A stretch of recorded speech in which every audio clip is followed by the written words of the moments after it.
Assalamualaikum warahmatullahi wabarakatuh. Selamat pagi, salam sejahtera untuk kita semua. Shalom, Om Swastiastu, Namo Buddhaya, salam kebajikan. Alhamdulillah senang sekali saya pada 14 Mei 2022 dapat bertemu dengan Anda semua, mahasiswa kelas hukum pasar modal secara langsung melalui Zoom meeting. Pada kesempatan yang baik ini, izinkan saya mengucapkan kepada Anda semua yang merayakan Hari Raya Idul Fitri, selamat Hari Raya Idul Fitri, minal aizin wal faizin, mohon maaf lahir dan batin.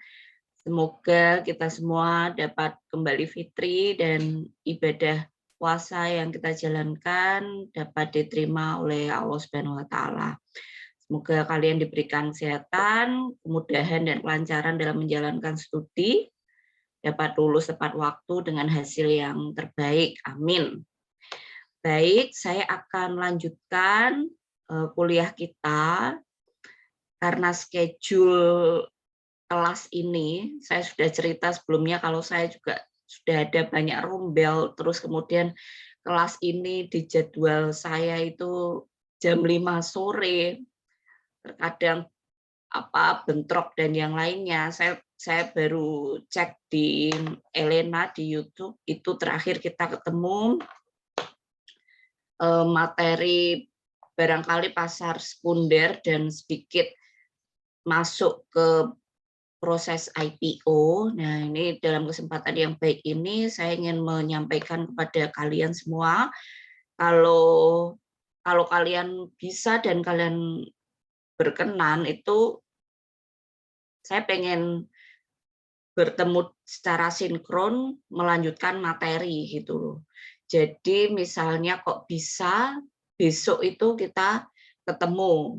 Kalau kalian itu besok hari Minggu dan besok hari Senin kita ketemu gitu kan, libur kan, insya Allah saya tidak ada agenda dengan rombel lain atau agenda kerja yang lain gitu. Jadi hari Minggu kita ketemu, hari Senin kita ketemu gitu. Jadi kalau kalian bisa, saya ingin tuntas gitulah, setidaknya saya nggak ada beban dalam hati saya gitu.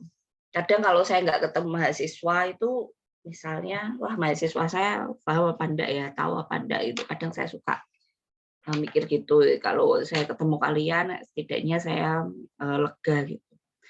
Jadi nanti silakan dirembuk terkait dengan jamnya bebas ya jamnya. Kalau saya sih prefer pagi, tapi hari Minggu kan misalnya kalian besok ada yang ibadah, ya setelah ibadah juga nggak apa-apa, atau misalnya kalian bisa pagi ibadahnya bisa bisa siang atau sore atau malam juga juga tidak apa-apa gitu loh. Intinya diinfo saja ke saya. Kalau saya prefer pagi supaya kalau selesai kalian bisa beraktivitas tenang gitu. Gitu. Sekarang saya lanjutkan materinya. Silahkan Anda sambil buka Elena. Ya, buka Elena. Nah, di sini terakhir itu kalau lihat di record Elena, kita ketemu secara luring itu 24 Maret ya. At least selama puasa itu kita hampir nggak bisa ketemu gitu. Jadi saya ingin melanjutkan materinya ya mulai dari materi ini gitu. Mulai dari materi yang ada setelahnya gitu. Oke. Baik, saya akan melanjutkan materi terkait dengan proses IPO, initial public offering atau penawaran umum. Masyarakat awam biasa menyebutnya dengan istilah go public. Dasar hukum yang digunakan dalam hal ini adalah Undang-Undang Pasar Modal yang utama tentu saja, serta peraturan-peraturan dari dua lembaga, yaitu Lembaga Bursa Efek Indonesia dan Otoritas Jasa Keuangan. Kedua lembaga tersebut mengeluarkan peraturan-peraturan teknis, juknis, petunjuk teknis pelaksana ketika perseroan yang semula tertutup mengajukan proses go public, ingin menjadi terbuka. Selain slide saya yang slide ini ya, kalian bisa melihat websitenya idx.co.id.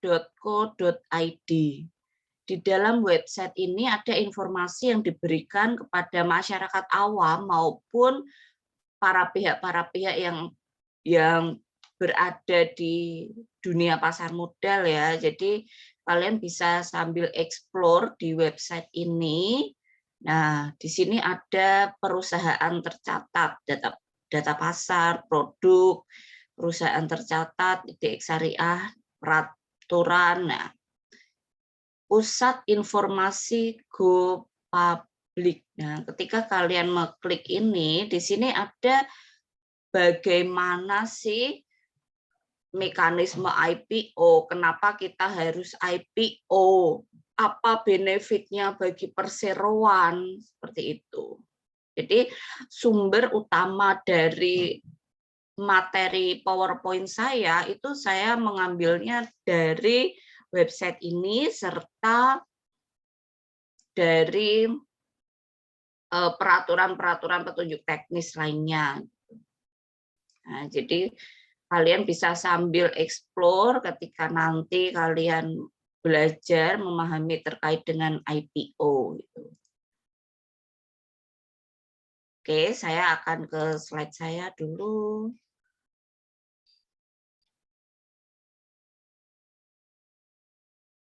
Di dalam melaksanakan IPO itu sangat rigid, detail, dan prosesnya bisa dibilang lama. Jadi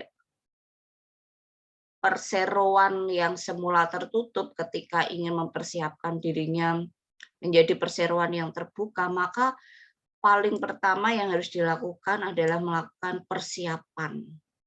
Dari sini kalian lihat ya, persiapannya itu ada 5 tahap. Dimulai dari pembentukan tim IPO internal, pertimbangan awal, penunjukan profesional eksternal, RUPS dan perubahan anggaran dasar, serta mempersiapkan dokumen. Jadi di sini perseroan akan membentuk sebuah tim untuk menyiapkan proses IPO. Nah, silakan dibaca di sini pertimbangan persiapan ya, ini pembentukan tim. Pertimbangan awal, apa yang menjadi pertimbangan awal? Tentu saja cost itu yang paling utama. Sudah siap atau belum perseroan tersebut sudah mengalokasikan dana, cost, anggaran untuk persiapan IPO ini atau belum? Jadi ini perlu disinergikan dengan rencana bisnis perusahaan karena tentu saja biaya yang diperlukan itu besar. Dimulai dari tim, tidak hanya dimulai dari tim internal serta mempersiapkan dokumen, tapi di sini memerlukan profesional eksternal terkait dengan proses IPO. Jadi pasti ya biaya profesional, biaya ahli itu tidak murah. Kemudian di sini juga harus ditentukan ketika perseroan itu memutuskan dirinya menjadi perseroan terbuka, maka konsepnya modal yang dimiliki oleh perseroan yang semula itu berasal dari pendirinya, internalnya saja, para pendirinya itu akan mulai dilepas. Masyarakat umum bisa memiliki modal. Ingat kembali pengertian perseroan itu kan adalah perseroan modal terdiri atas saham-saham. Nah, di sini harus ditentukan berapa presentasi kepemilikan publik maksimal yang diinginkan oleh pemegang saham. Jadi, yang bisa dibeli oleh masyarakat umum maksimal 30% saja dari semuanya. Itu harus ditentukan itu di awal. Jadi mayoritas pemegang pendiri itu tetap menginginkan kedaulatan, kewenangan yang paling tinggi. Jadi para pendiri tetap menginginkan bahwa dia yang menentukan arah dari perusahaan tersebut. Tidak semua perusahaan-perusahaan yang besar itu memutuskan untuk IPO. Kalau saya tidak keliru dan kalau belum ada perubahan, perseroan sebesar Jarum saja itu tidak IPO. Tentu di sini ada pertimbangan yang dimiliki oleh perseroan, mengapa memutuskan untuk IPO atau tidak IPO. Kemudian selanjutnya di sini ada pertimbangan-pertimbangan yang ketika misalnya IPO kemudian ada permasalahan hukum, bagaimana kelangsungannya, apakah perusahaan perlu melakukan perubahan atas susunan direksi dan atau komisarisnya. Ini pertanyaan-pertanyaan yang dapat dijadikan pertimbangan apakah lanjut atau tidak ke tahap berikutnya. Profesional eksternal yang dapat ditunjuk atau biasanya dilibatkan itu penjamin emisi efek atau namanya tuh underwriter. Ini berasal dari perusahaan-perusahaan sekuritas. Di sini banyak ya perusahaan-perusahaan sekuritas di Semarang itu juga ada banyak juga. Kemudian akuntan publik dan konsultan hukum tentu saja. Dan notaris, appraisal yang akan menilai aset-aset. Kemudian di sini biro administrasi efek.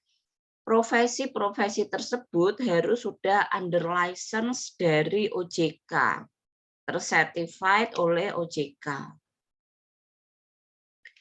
Kemudian di bawah, ketika sudah melewati tahap persiapan 1 sampai 4, tim internal tersebut akan membuat RPS ya, mengundang para anggota, direksi, dewan komisaris untuk memutuskan. Seperti yang kita ketahui bahwa RUPS adalah organ dengan kewenangan tertinggi dari perseroan. Jadi harus diputuskan melalui RUPS. Kemudian di sini mempersiapkan dokumen. Dokumen-dokumen ini antara lain profil perusahaan seperti yang sudah kalian cari ya. Saya minta kalian untuk mencari yang namanya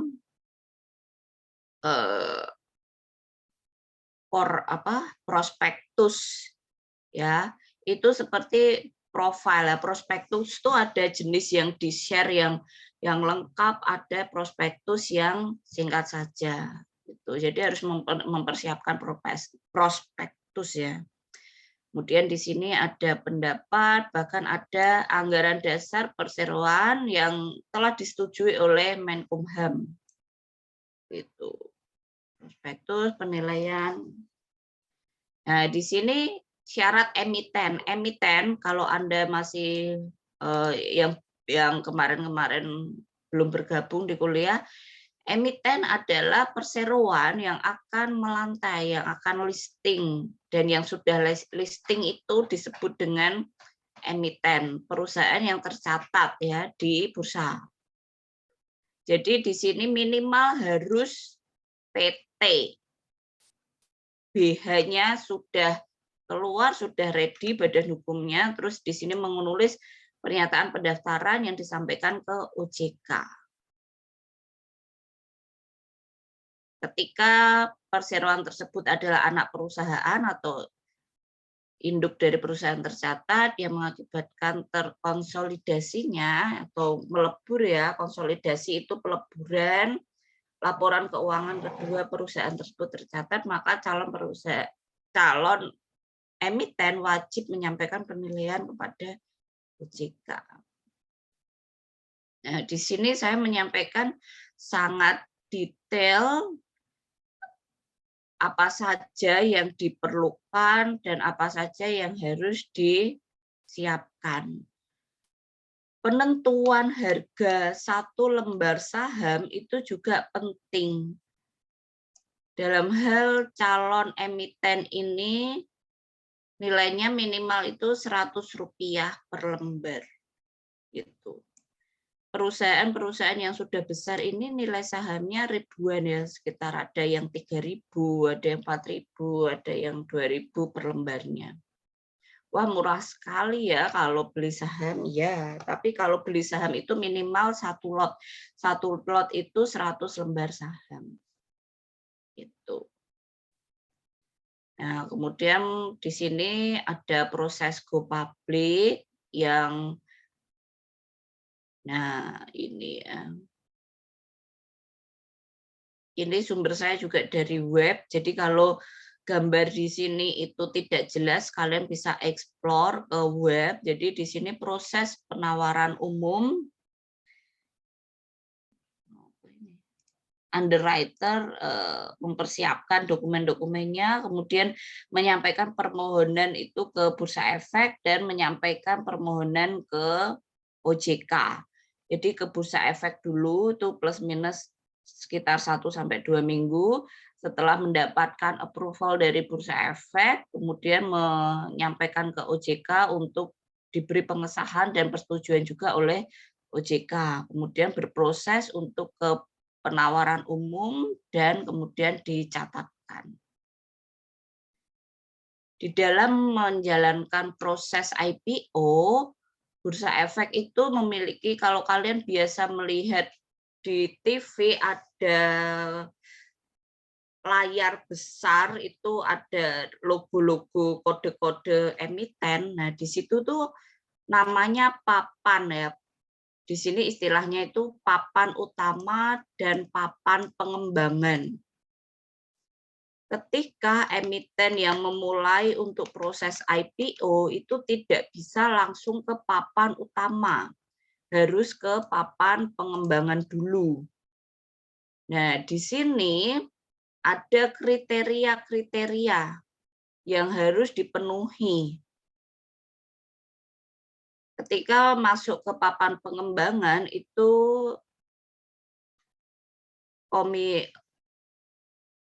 di sini kurang dari 12 bulan ya yang berbeda. Kalau dari Badan Hukum, Komisaris Independen, Komite Audit ini kan sama ya. Saya langsung aja ke yang beda itu, ke papan pengembangan itu masa operasional itu dia kurang dari 12 bulan. Kemudian di sini boleh rugi. Syarat berdasarkan proyeksi pada akhir tahun itu ada laba usaha dan laba bersih. Dalam laporannya itu boleh ada rugi. Kemudian di sini ada modalnya itu range-nya sekitar 5M itu, kalau modalnya range-nya sekitar 5M, dia masuk dulu ke papan pengembangan. Kalau papan utama itu yang lebih dari 100M. Kemudian jumlah saham yang ditawarkan kepada publik itu minimal 150 juta lembar saham. Nah, kalau yang papan utama itu 300 juta lembar saham.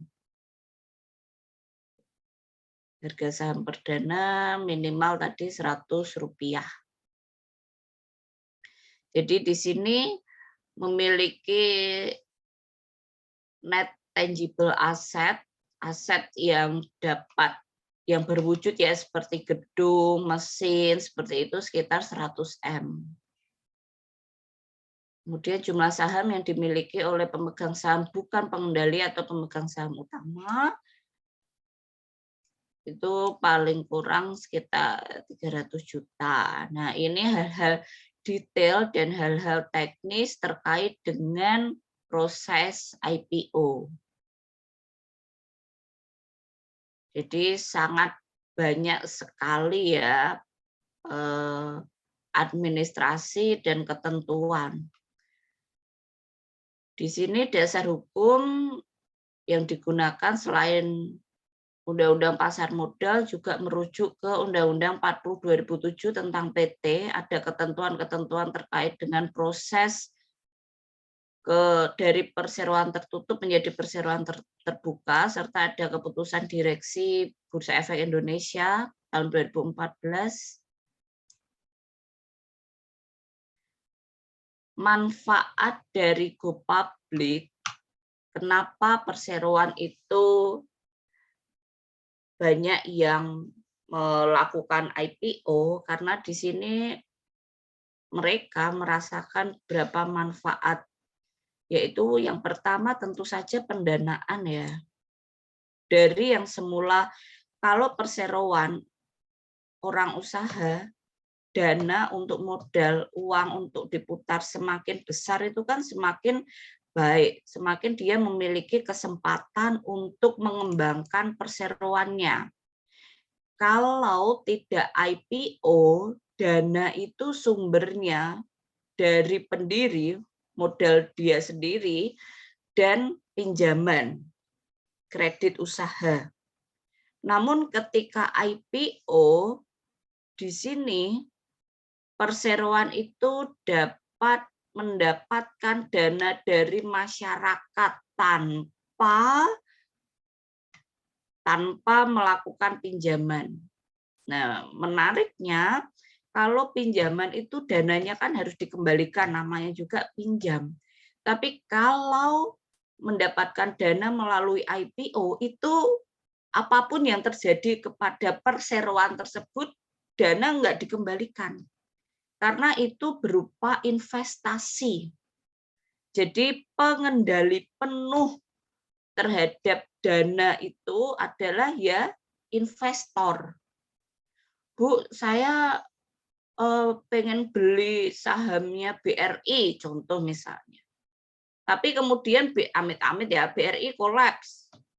Wah, padahal uang tabungan semua udah saya belikan ke saham BRI.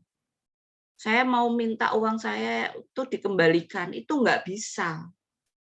Jadi itu sudah tanggung jawab dari investor ketika menginvestasikan dana ke perseroan terbuka. Tidak ada namanya meminta pengembalian dana. Nah, kemudian di sini manfaat berikutnya adalah meningkatkan nilai perusahaan.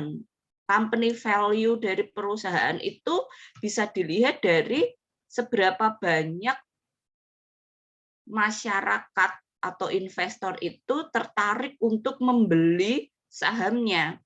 Jadi di dalam papan utama maupun papan pengembangan yang ada di Bursa Efek Indonesia, itu ada ranking perusahaan-perusahaan mana yang memiliki nilai sahamnya stabil, nilai saham yang baik. Itu. Nah, kalau misalnya favoritnya itu yang saya dari amati, saham-saham dari lembaga perbankan itu cukup menjadi favorit ya, BCA, BRI dari masyarakat, tapi juga ada misalnya sahamnya Unilever, Mayora itu lagi bagus juga. Jadi perusahaan-perusahaan dengan ranking atas tadi yang sahamnya dibeli oleh masyarakat secara banyak pasti meningkatkan nilai value perusahaan.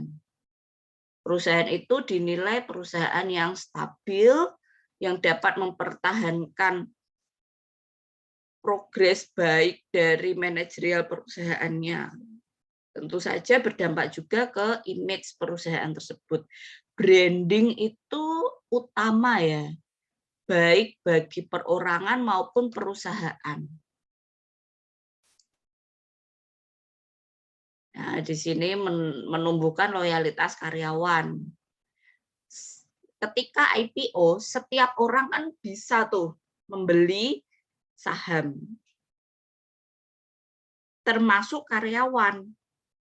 Nah, yang menarik, yang terupdate baru-baru ini itu proses IPO-nya Goto, Gojek Tokopedia.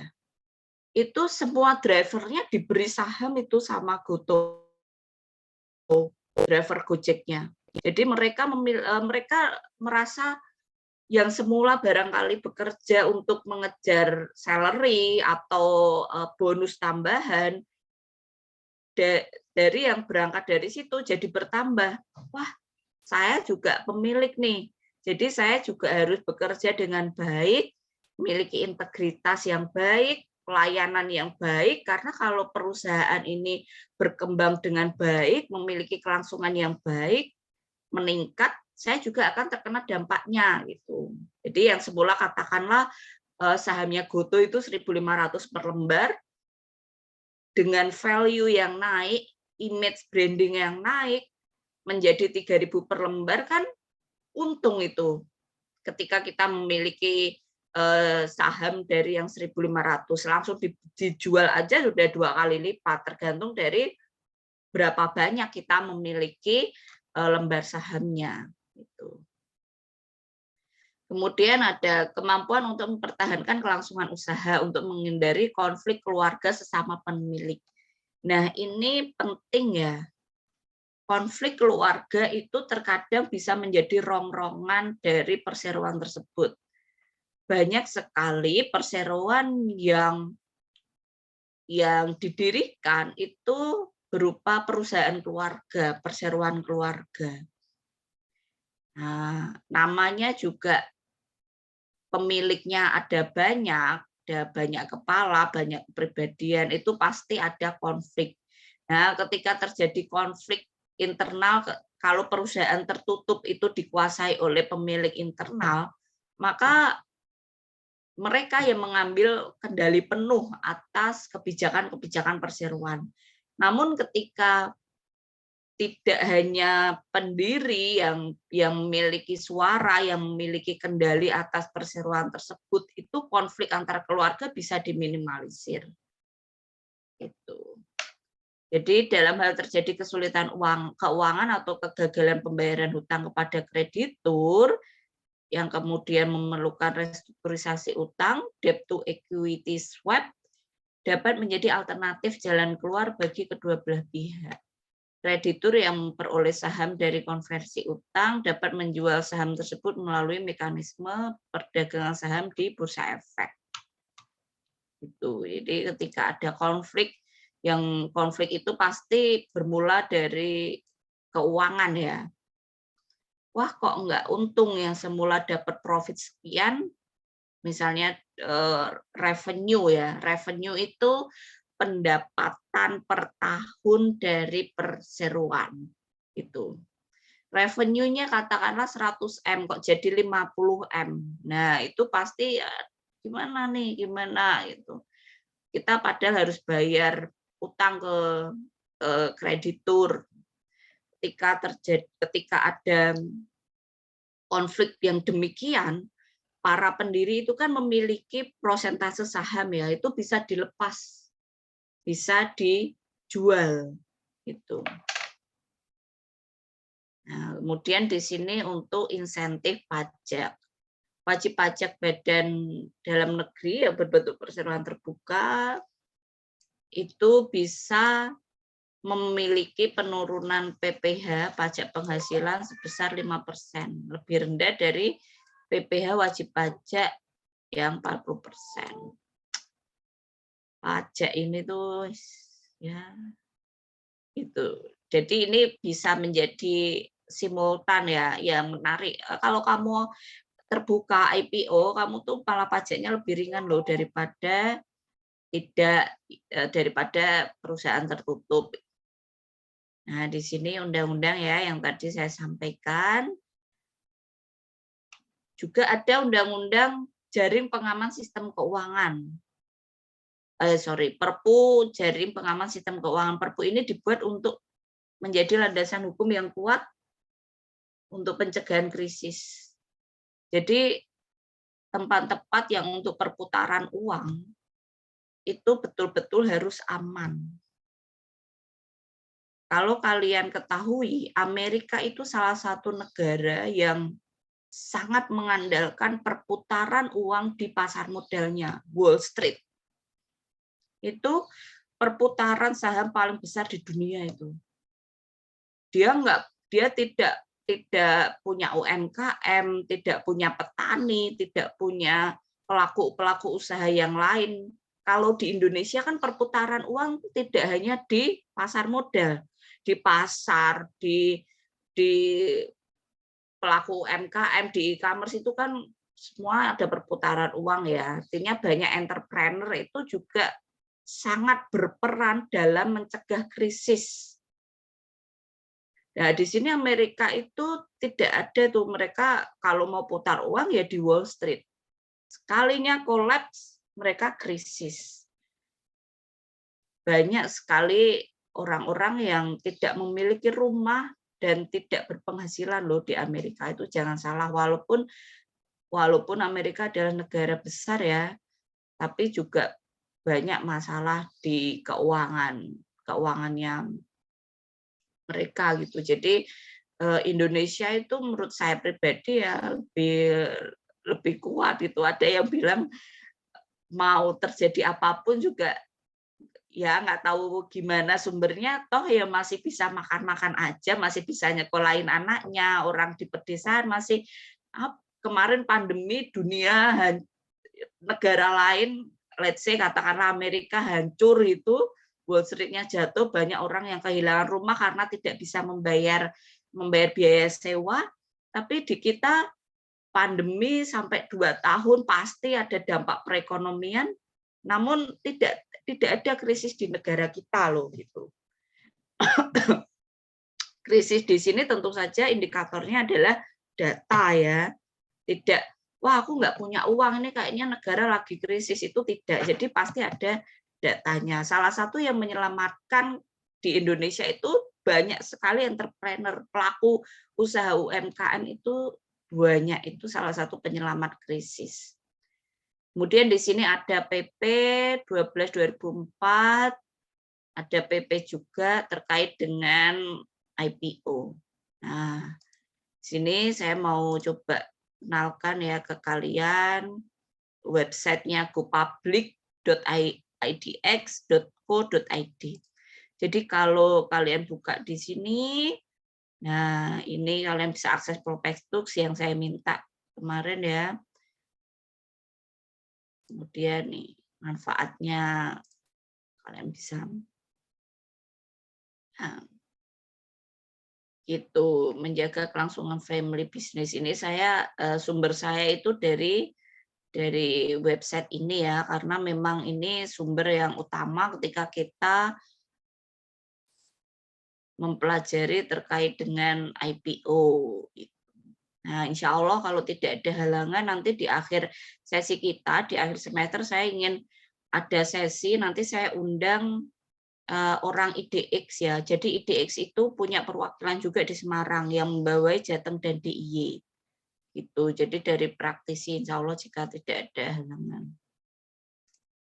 Oke. Nah, ini kita bisa lihat ya cerita sukses PT Kalbe Farma dan juga yang lainnya ya, Adaro. Wah, siapa yang nggak tahu Adaro gitu. Kalau kalian besok pasti kalian punya list ya, punya impian pengen bekerja di mana gitu. Nah, Kalbe Farma ini salah satu perusahaan yang selama pandemi kemarin luar biasa sekali. Ya, luar biasa sekali proses berkembangnya ya, dia dapat banyak. Nah, kemudian Adaro ya, ini salah satu perusahaan tambang terbesar. Fresh graduate kerja di sini tuh langsung 2 digit itu. Udah wow, tapi juga masuk ke sini sulit ya, dan pasti di balik semuanya itu ada pengorbanan ya. Misalnya kalau kerja di Adaro, kalau di site di lapangan ya itu kalian harus siap ya, nggak lihat mall, nggak tahu gitu. Tapi kan banyak hasilnya gitu. Ya semua pilihan. Nah, bank yang paling tinggi value-nya itu adalah BCA. Sampai sekarang itu. Value di pasar modal loh ya saya maksudnya gitu. Jadi kita bisa melihat itu semuanya based on data. Nah, ini nih kalau yang nggak tahu ya, ini Sri Rezeki Isman itu dikenal dengan Sritek. Ini lokasinya ada di Sukoharjo, Solo. Ini perusahaan tekstil terbesar ya, value-nya sangat luar biasa bagus nih. Itu. Ini melayani apa namanya produksi-produksi tekstil untuk dunia, untuk luar negeri juga gitu, banyak sekali. Nah, ini itu contoh perusahaan-perusahaan ya yang Nah, nanti kalian bisa explore terkait dengan proses ini. Nah, ini nih, ada informasi saham. Nah, jadi emiten itu memiliki singkatan. Singkatan ini ADRO itu Adaro. Itu. Nah, jadi kalau yang biasa lihat di sini itu sudah hafal nih ADMR itu. Kalau saya nggak terlalu tahu juga ya, nggak terlalu hafal. Kalau kayak UNTR itu kayaknya itu Unilever itu. Nah, nih harga yang teraktif itu ada yang 2.340 per lembar, tapi juga ada ini mahal ini 10.000, ada yang 500. Nah, kayak gitu. Oke. Banyak sekali lembaga yang berada untuk memberikan keamanan sekuritas dari pasar modal. Ada OJK, kemudian ada KC. Nah, KC ini nanti saya bahas tersendiri ya. Jadi alur uang itu gimana? Dari yang semula di kantong calon investor bisa sampai ke perseroan, itu alurnya tuh gimana? Nah, ini salah satunya ada peran dari KC.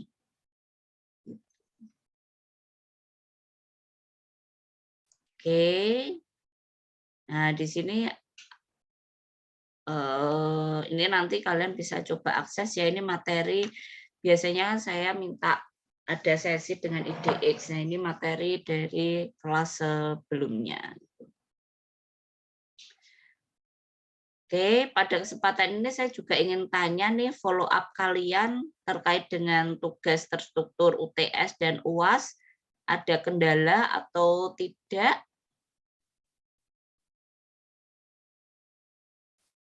Ini Bu, mungkin yang masih bingung dalam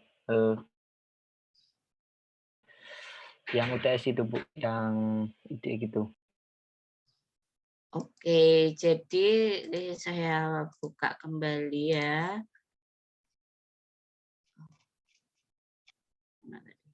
Nih. Bentuklah kelompok terdiri 2-3 orang.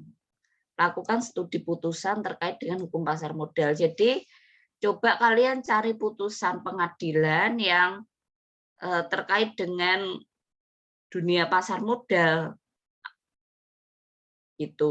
Itu yang pertama. Kemudian di sini riset daring boleh, luring boleh terhadap lembaga sekuritas di Indonesia. Jadi di sini ada di Semarang itu kayaknya di depan FE itu kan ada galeri investasi atau pasar modal ya. Itu ada perusahaan sekuritas yang kerjasama dengan UNES juga di Semarang. Jadi kalian bisa mencari informasi dari situ. Gedung yang di depan FE itu loh, sebelah HIPMI, yang satu deretan dengan koperasi, gedung belakangnya BNI, depannya FE persis. Itu ada galeri investasi itu dari IDX juga, dan di sana kalian bisa tanya lembaga atau perusahaan sekuritas di Semarang itu di mana aja ya gitu. Nah, kalian bisa tanya ke sana minimal, atau enggak kalian googling terus nanti kan ada alamat yang muncul perusahaan sekuritas di Semarang. Ya kalian ke sana kemudian wawancara aja, tanya-tanya ya, dimulai dari gimana sih ketika masyarakat awam ingin berinvestasi di pasar modal. Sejauh ini ada sengketa-sengketa hukum apa yang terjadi ya. Intinya kalian mendapatkan informasi dan pengetahuan langsung dari praktisinya. Seperti itu ya. Kalian ke gedung depannya FE aja, bisa minta informasi ke sana. Ada lagi yang ingin ditanyakan terkait dengan proses IPO?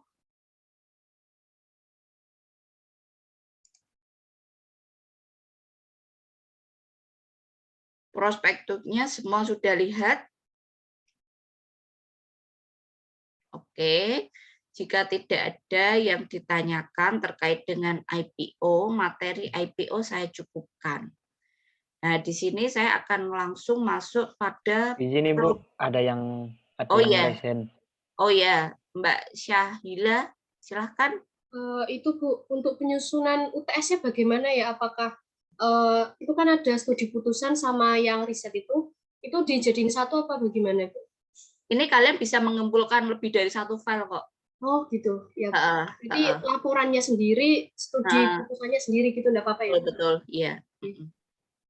Oke, ada lagi yang ingin ditanyakan?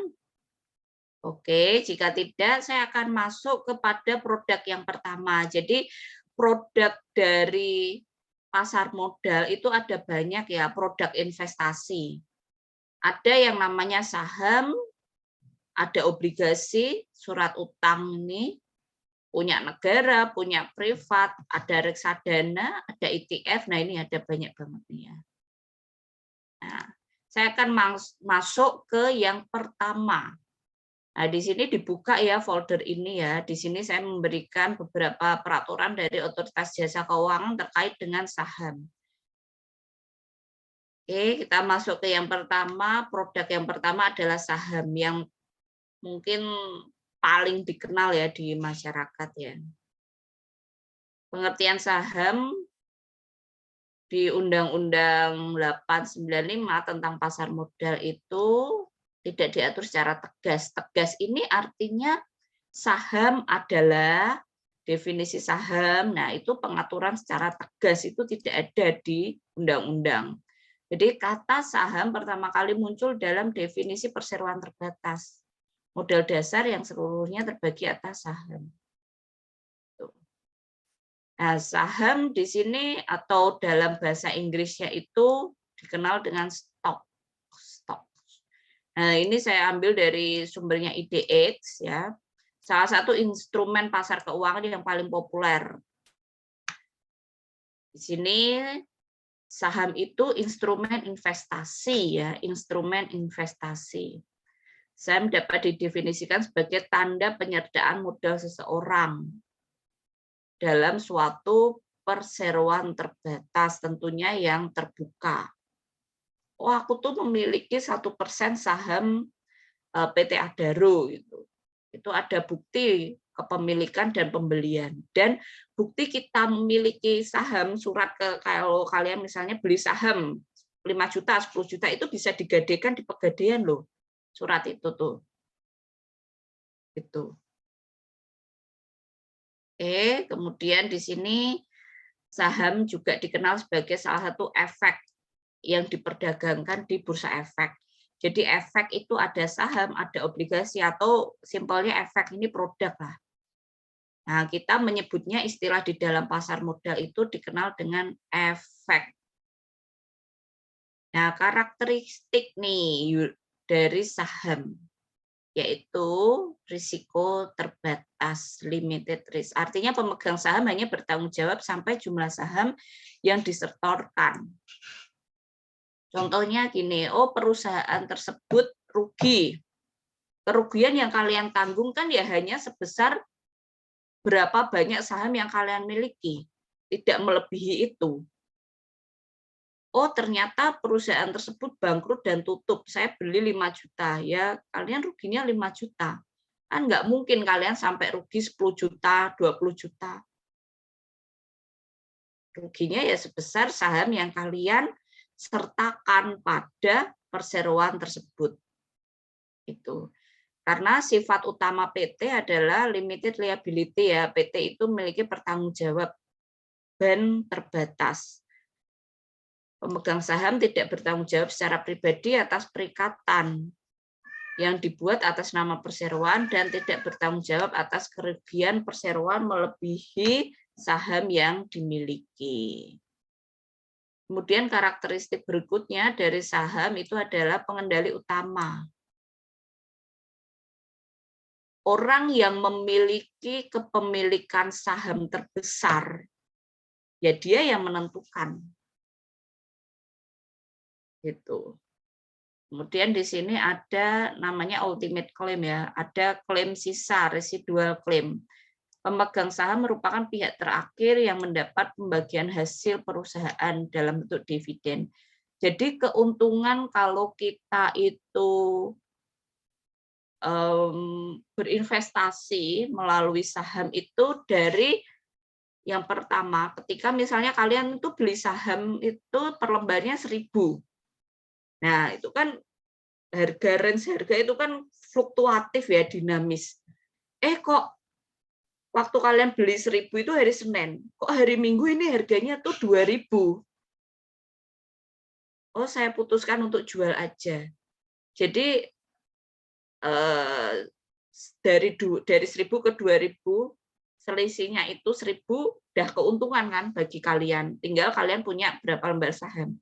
Nah, itu keputusan dari pemilik saham, apakah mau dilepas atau mau ditahan. Itu keuntungannya ya. Yang pertama, keuntungan berikutnya adalah dari dividen yang dibagikan oleh perusahaan tersebut, oleh perseroan. Tapi pembagian dividen ini tidak wajib dilakukan oleh perseroan.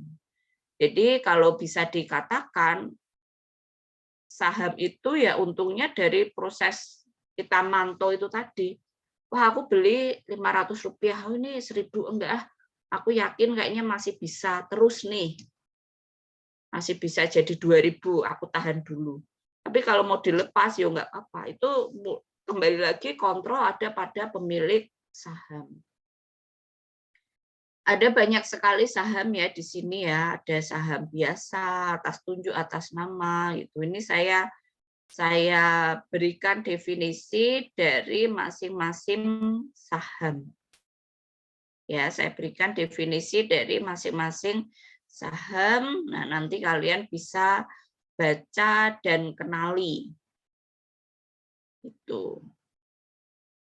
Ini macam-macam jenis saham yang ada di Indonesia ya. Saya berikan contohnya ini perusahaan Astra Internasional itu dikenal dengan saham blue chip, saham papan atas. Gitu. Ini saham pendapatan, saham spekulatif.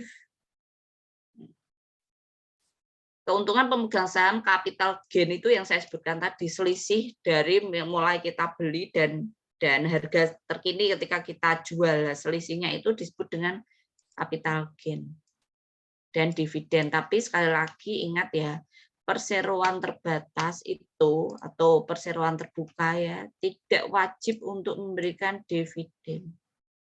Jadi ketika kalian beli saham dari BCA misalnya, wah kok akhir tahun BCA tidak membagi dividen, terus menuntut gitu ya. Itu nggak bisa. Jadi pemberian dividen oleh perusahaan, oleh emiten itu tidak wajib. Nah, dividen merupakan pembagian keuntungan yang dibagikan, yang dihasilkan oleh perusahaan. Pembagian dividen harus diputuskan dari rapat umum pemegang saham.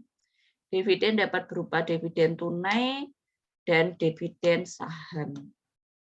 Ya, seperti yang dibagikan oleh Gotoh kepada drivernya itu membagikan saham kepada driver. Nah, capital gain di sini adalah selisih harga beli dan harga jual. Tentu saja ya yang lebih tinggi ya selisihnya itu bisa mendapatkan capital gain. Nah, ini risiko ketika kita berinvestasi dengan menggunakan instrumen saham itu capital loss. Kalau tadi untungnya adalah capital gain, ini capital loss. Kalian beli itu satu lembar 5.000. Kok kalian tunggu selama 3 bulan, setahun, malah jadi 1.000. Nah, itu kalian capital loss. Kemudian yang kedua, risiko likuidasi.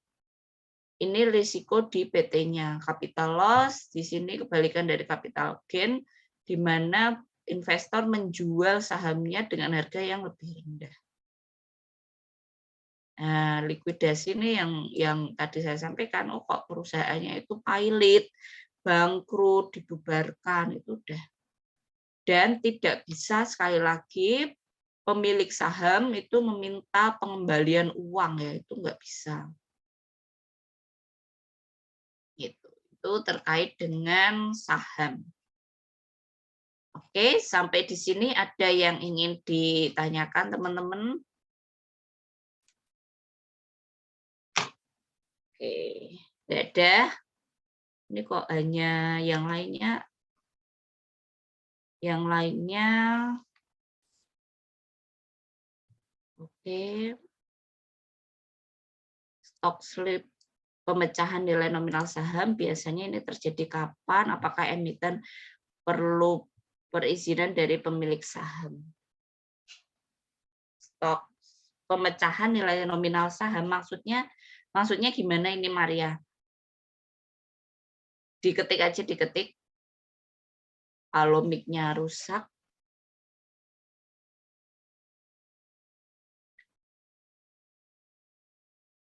Yang melakukan split adalah pemilik dari perseroan ataukah dari si pemilik sahamnya?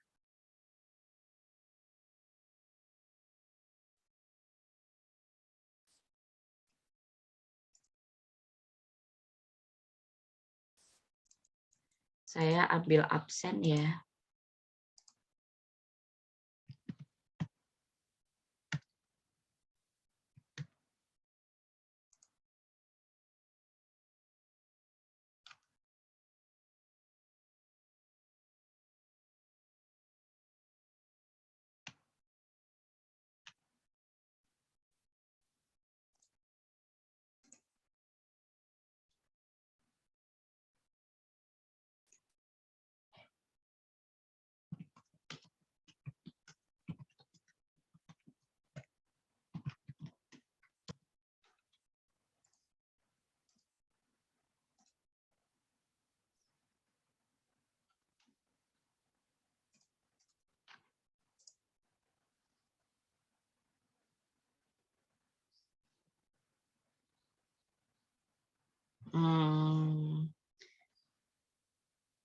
Kalau dari saya, ya saya kurang tahu misalnya ada pengaturan yang lain ya, tapi penentuan dari harga nominal saham itu adalah dari perkembangan yang ada. Jadi ketika perseroan memutuskan untuk IPO, di situ ada ditentukan berapa minimal saham. Berapa harga minimal saham yang akan dilempar.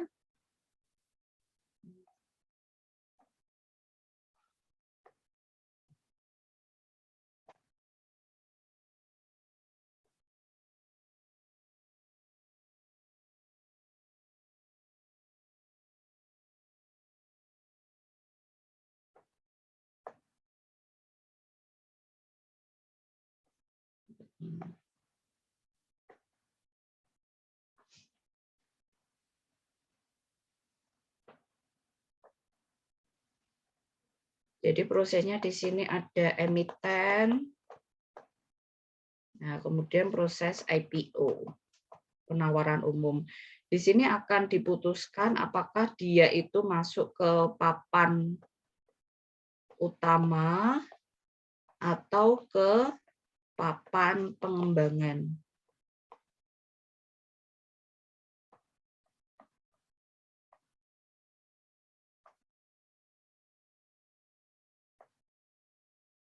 Ya, papan utama atau papan pengembangan.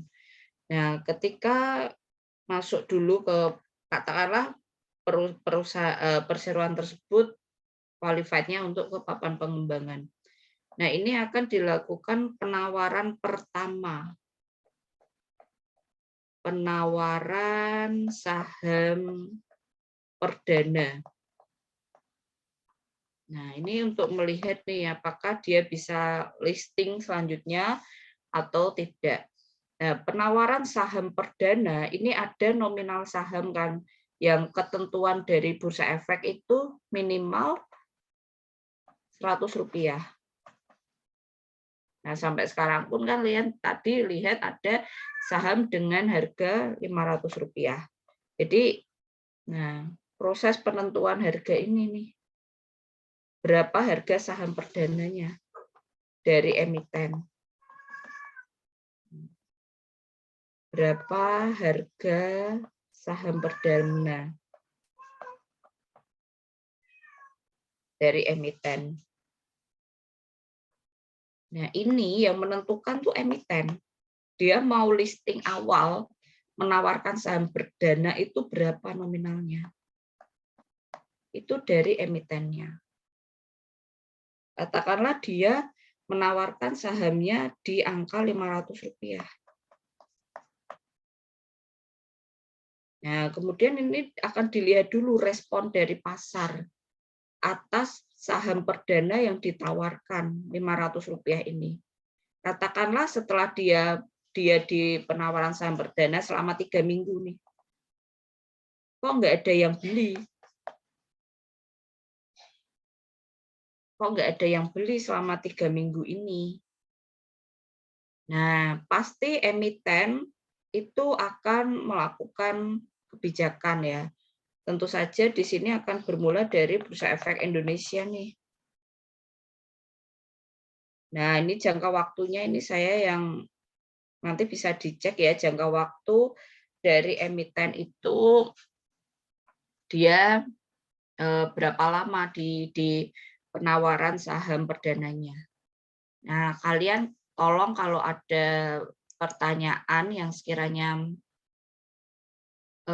terlintas, dicatat ketika kita bertemu dengan orang Bursa Efek, nah itu kalian bisa tanyakan. Dan juga ketika kalian ke lembaga sekuritas atau perusahaan sekuritas, kalian bisa tanyakan. Jadi perkembangan itu melihat dari respon.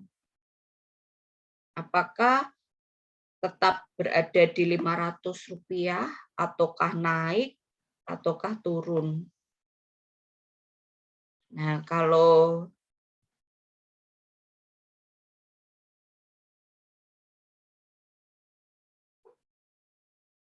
oke. Jadi di papan pengembangan atau yang papan utama. Nah, ini kan pasti ada grafik, ada informasi ya, dan itu kooperatif. Nah, terkait dengan stock split.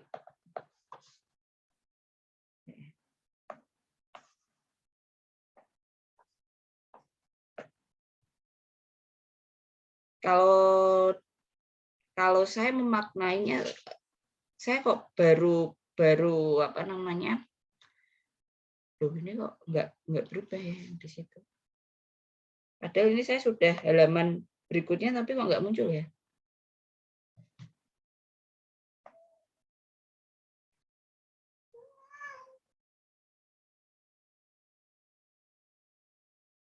Oke, saya.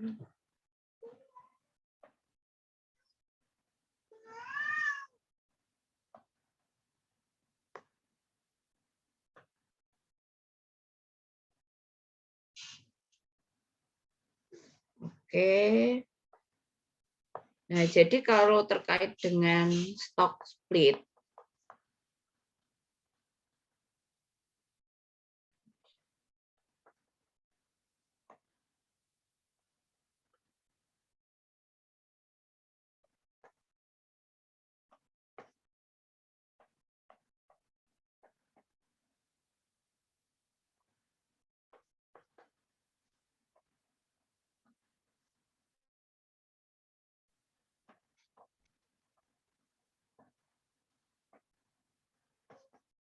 hilang.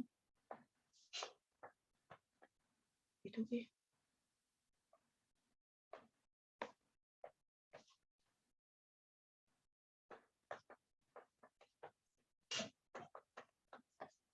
Jadi tadi itu di awal, kan di dalam pertimbangan awal diputuskan nih, berapa prosentase saham yang akan dilepas ke pasar. dari tentu saja 100%. Oh, saham yang di-store ke pasar itu hanya 30%.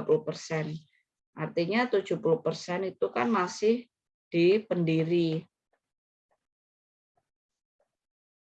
Tapi kalau sudah diputuskan listing dari 30% ini yang tadi saya sampaikan mekanismenya di penawaran saham perdana, ya, penawaran saham perdana itu katakanlah Rp500.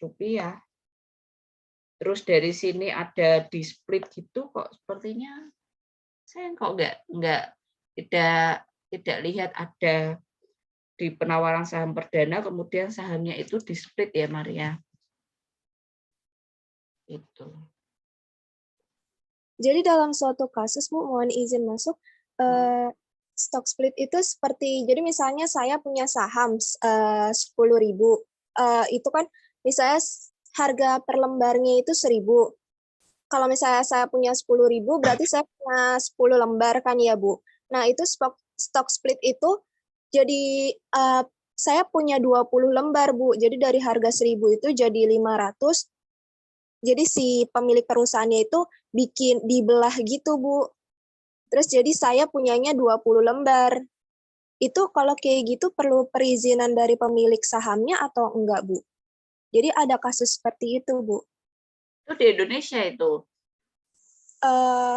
Saya waktu itu sempat baca-baca aja sih, jadi saya masih nggak ngerti, jadi saya tanya bisa apa? Kalau saya kok melihat itu, ya nanti kita coba konfirmasi ke bursa efek ya atau ke lembaga sekuritas pernah ada kejadian seperti itu atau tidak. Tapi kalau menurut saya itu kok termasuk dalam pelanggaran ya. Jadi ada beberapa pelanggaran yang dilakukan oleh para pemilik ya, pendiri dan para investor. Jadi ada mekanisme buyback juga, pembelian kembali. Itu syarat akan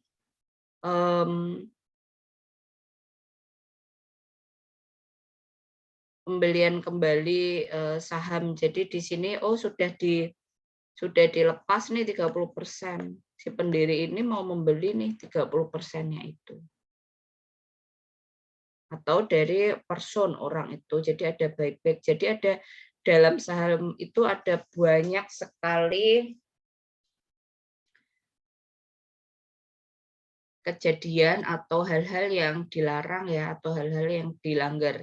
Tidak boleh gitu. Jadi ada misalnya kayak kerjasama atau permufakatan jahat lah intinya seperti itu. Nah, nanti kalian bisa ketahui, saya harapkan itu dari studi putusan terkait dengan pasar modal.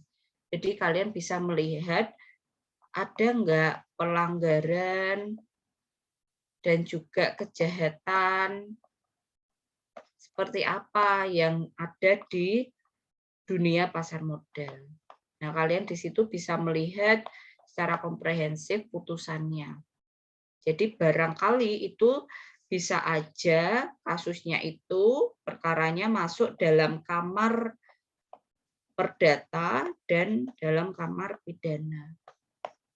Kalau kamar perdata seperti yang kita ketahui ya berarti itu masuk ke gugatan para pihak. Tapi kalau kamar pidana berarti itu sumbernya ada dari laporan. Karena kan ini delik aduan. Gitu. Jadi saya harapkan dari putusan dari kalian studi terkait dengan putusan itu kalian bisa melihat secara komprehensif kalau di dunia pasar modal itu ada pelanggaran dan kejahatan juga. Itu. Nah, nanti kalian bisa ketahui di sini itu masuk tidak ke arah pelanggarannya itu. Ya, gimana Maria? Mohon izin bertanya kembali, Bu. Kalau misalnya untuk studi putusan itu, apakah hanya perdata pidana atau bisa ke yang TUN? Sama ada juga kemarin saya baca dari pajak juga, Bu. Atau hanya mengarah ke perdata pidana saja yang dipilih? Oke, kalau dari pajak itu barangkali masuk ke, kalau pajak kan kita punya pengadilan pajak ya. Tun juga di pengadilan tuntun itu terkait dengan SK atau ST-nya. Kalau saya prefer kok malah ya yang perdata ini ya ada gugatannya seperti apa atau pidana aja. Kalau pajak nanti kalian fokus kepada ilmu pajaknya. Misalnya kayak yang tadi, seharusnya kan perseroan terbuka itu punya insentif pajak, tapi dia tidak membayarkan nih, barangkali terkait dengan proses itu, kemudian masuk ke pengadilan pajak gitu.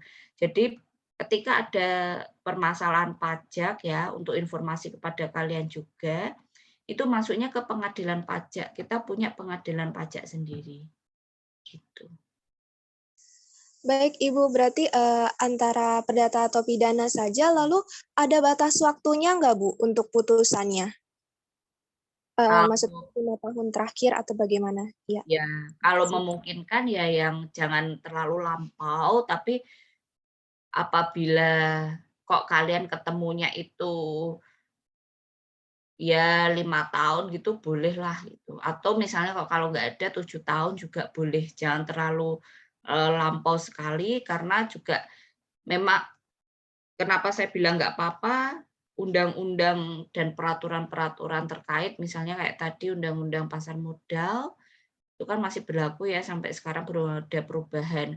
Perseroan pun yang kalau terkait dengan pasar modal kita masih mengacu ke Undang-Undang 40 2007 karena Undang-Undang Cipta Kerja 11 2020 itu perubahan-perubahan yang ada terkait dengan perizinan dan sebagainya, ketentuan terkait pasar modal itu masih merujuk ke 40 2007. Oke, ada yang ingin ditanyakan lagi atau di-sharing ke kita? Baik, apabila tidak ada, saya cukupkan pertemuan hari ini ya terkait dengan saham. Jadi kita materi terakhirnya saham. Oke, saya nanti diinfo aja untuk hari Minggu ada atau tidak, atau hari Senin aja, terserah di kalian ya. Intinya saya ingin supaya kalau kita lihat nih,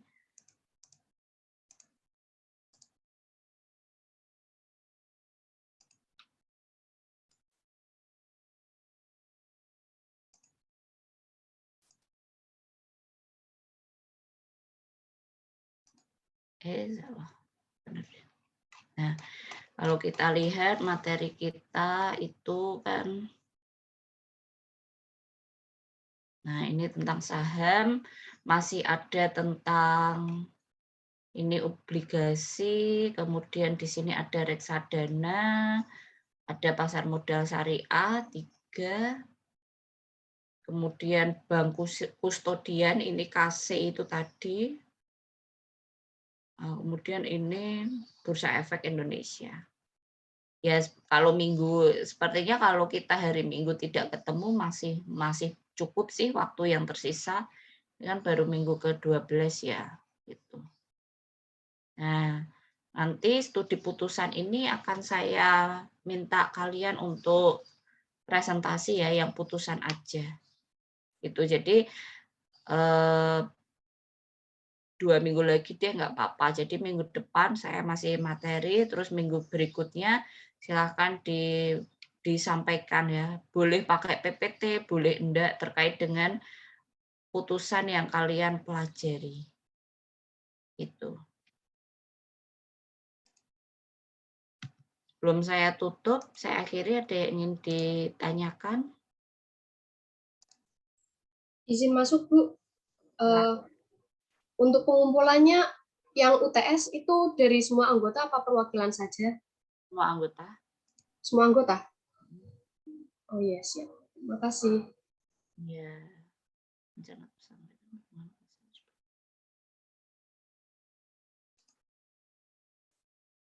Saya akan ambil kehadiran ya. Silakan kalau namanya dipanggil, kalian jawab hadir. Muhammad Salfikri.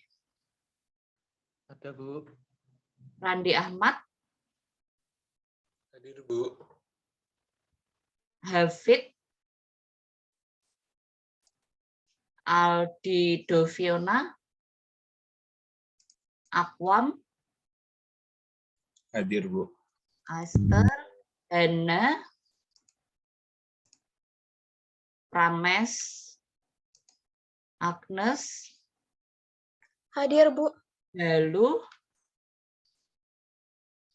Galuh ada? Syahila, Syahlila, Hadir, Bu.